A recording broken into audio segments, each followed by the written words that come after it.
Naniwala kayo? Di pa kayo naloko kanina? Ang dali nyo ka talaga may scam, no? Sige, mamimigay na lang ako ng ano doon, merchandise doon, ha? Sumali ka lang, akong bala.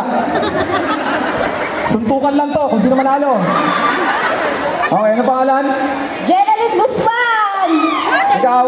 Marife Gagugog! Ano? Marife Gagugog! Gagugog? Gagugog! Hugi. Ikaw? Ginaling Cargo. Yun, punta na kayo doon.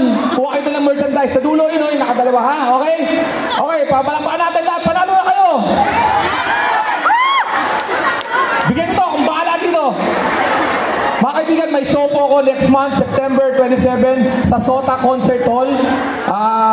Ticketmaster.sg. Maraming salamat po sa pagstay. At marami pa tayong mga mapapakinggan dito. Alam nyo, kaya ako nagmamadali ngayon dito. Kasi excited ako mapakinggan yung susunod na magsasalita. Marami kayong matututunan dito. Ang tawag ko dito, boss. Kung ako sa inyo, mag-stay kayo. Dahil kung gusto nyo kumita, gusto nyo ma-improve ang buhay nyo, yung magsasalita, napakagaling. Palapakan natin, si Boss RTR!